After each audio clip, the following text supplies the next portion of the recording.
Hi అండి. ఓ వంటకి, ఒక మాటకి స్వాగతమండి. ఈరోజు బయట బాగా వర్షం పడుతుంది.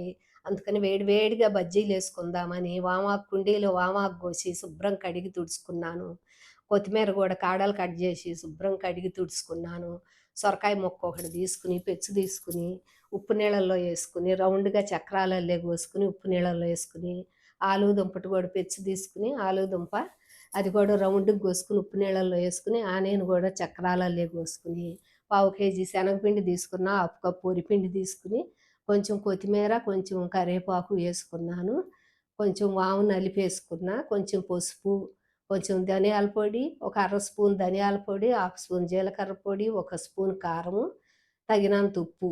ఉప్పు, గరాలు చూసేసుకోండి. చిటికెడంతా వంట సోడా, ఫ్రెష్‌గా దంచిన అల్లం పేస్టు, ఒక స్పూను అల్లం వెల్లుల్లి పేస్టు శుభ్రంగా కలుపుకునండి. కొంచెం కొంచెం వాటరేసుకొని మన బజ్జీల పిండిలాగా కలుపుకుంటే, నేను వామాకు శుభ్రంగా కడిగి తుడుచుకున్నానండి. చిటపటమంటది నూనెలో ఏసినప్పుడు. అందుకని వామాకు గదా! పిండి పట్టిద్దని కొంచెం చిక్కగా కలుపుకున్నా. మీరు కావాలంటే కొంచెం వాటర్ పోసుకోండి. బజ్జీ పిండిలాగా కలుపుకోండి. ఇదిగో వామాకండి. వామాకేసి తింటే వామాకు బజ్జీ గ్యాస్ ట్రబుల్ పోద్ది, కిడ్నీలో రాళ్ళు పోతయ్యి.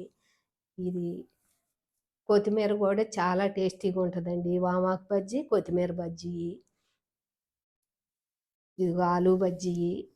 ఒకే పిండితో 5 రకాల బజ్జీలండి వాన ముసరికి. ఇదిగో సొరకాయ బజ్జీ.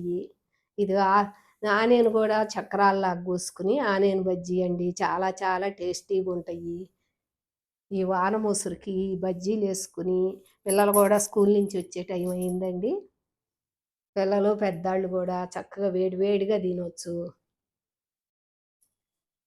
ఒకే పిండితో 5 రకాల బజ్జీలు రెడీ అయిపోయినాయండి. మీడియంలో పెట్టుకుని తిరగాబార్లా కాల్చుకుని మాడిపోకుండా. ఇదిగోండి కొత్తిమీర బజ్జీ, వామాకు బజ్జీ, ఆనియన్ బజ్జీ, సొరకాయ బజ్జీ. మనకి కుండీలో పెంచుకుంటే అండి వామాకు ఇట్టా బజ్జీలేసుకోవచ్చు. ఇగోండి 5 రకాల బజ్జీలేసుకున్నాము. ఆనియన్ ఉల్లిపాయ ముక్కలు కోసుకొని, దానిలో ఉప్పు, కారం వేసుకొని, నిమ్మకాయ పిండుకొని, కొంచెం కొత్తిమీరేసుకొని, నిమ్మకాయ పిండుకుంటే, ఆనియను అట్లా కలుపుకొని, ఆ బజ్జీల మీద చల్లుకుని, వాన ముసురుకి ఆనియన్ బజ్జీల మీద చల్లుకొని తింటుంటే ఏముంటదండి అసలా, ఎంత టేస్టీగా, పుల్ల పుల్లగా, కారం కారంగా ఆ బజ్జీలు వేడి వేడిగా తింటుంటే అంత టేస్టీగా ఉంటాయండి. మా ఫుల్ వీడియో పెడతాను నేను. చూడండి. ఇగోండి ఈ బజ్జీలు ఈరోజు ఇట్టా 5 రకాల బజ్జీలు చేసుకున్నాము.